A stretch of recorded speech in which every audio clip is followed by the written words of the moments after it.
Hello everyone, आज मैं आपको बताऊंगी एक प्यारा सा यहाँ पे मूवमेंट्स जो कि महात्मा गांधी जी के द्वारा स्टार्ट किए गए, जिसमें अक्सर रहता है कंफ्यूजन। तो चलिए स्टार्ट करते हैं without any delay. This is educator Kavita. तो यहाँ पे हम देखते हैं कि हमारे जो राष्ट्रपिता हैं महात्मा गांधी जी 9 जनवरी 1915 को वो भारत में वापस आते हैं और इसीलिए हर साल 9 जनवरी को बनाया जाता है प्रवासी भारतीय दिवस।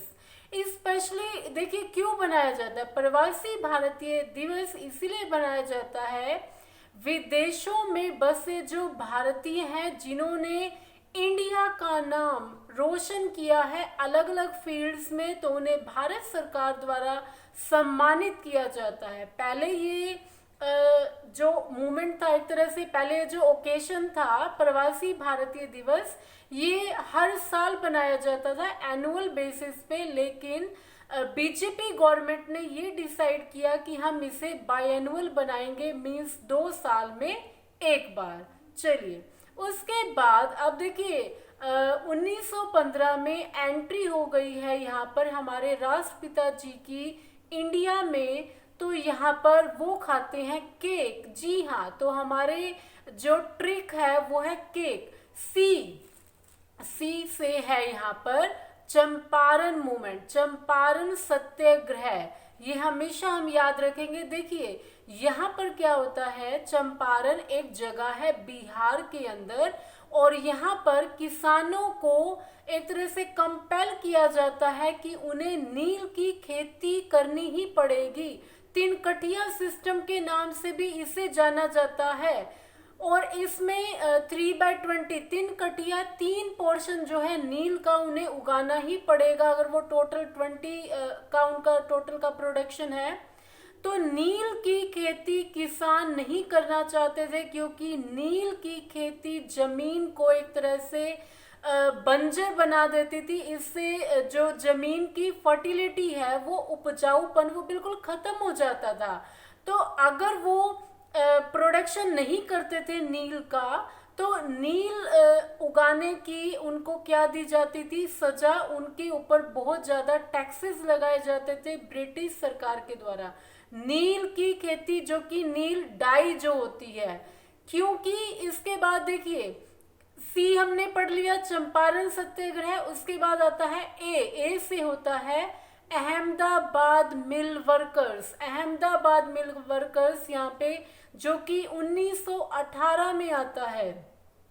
1918 में देखिए यहाँ पे क्या होता है कि फर्स्ट वर्ल्ड वॉर जो होता है वो खत्म हो जाता है। फर्स्ट वर्ल्ड वॉर चला था 1914 टू 1918 के अंदर। तो इसमें एक्चुअली ये होता है कि प्लेग की बीमारी जो होती है वो फैल जाती है, लेकिन उन सर्क्यूमस्टांसिस में भी एक तरह से जो मजदूर हैं, मिल में काम करने वाले जो मजदूर हैं वो काम करते हैं, एक्स्ट्रा उनको कुछ भी नहीं मिलता। तो इस पे क्या होता है, यहाँ पे पहला भूख जो एक तरह से यहाँ पे मूवमेंट होता है, एक तरह से सत्याग्रह जो चलाया जाता है राष्ट्रपिता जी के द्वारा। तो यहाँ पर उनको एक तरह से राइट मिलता है मजदूर के जो वर्कर्स होते हैं उनको। और यहाँ पे जो हमने पहले डिस्कस किया था चंपारण में, उसमें एक चीज और ऐड करना चाहेंगे जो कि मोस्ट इम्पोर्टेंट है। राजकुमार शुक्ला जी जो होते हैं वो पत्र लिखते हैं महात्मा गांधी जी को, और वो उन्हें बुलाते हैं कि आप चंपारण में आइए और आप कहीं ना कहीं समाधान कीजिए, और इस पे बहुत अच्छा उन्हें सोल्यूशन भी मिलता है। और इसके साथ साथ यहाँ पर भारत के जो पहले राष्ट्रपति डॉक्टर राजेंद्र प्रसाद होते हैं वो भी फैन फॉलोइंग में ऐड हो जाते हैं राष्ट्रपिता जी की। तो एक तरह से धीरे धीरे जो मूवमेंट चल रहे हैं, और यहाँ पे हमारे जो राष्ट्रपिता हैं उनकी फैन फॉलोइंग भी बढ़ती जा रही है। ओके, उसके बाद के ई से आता है खेड़ा सत्याग्रह।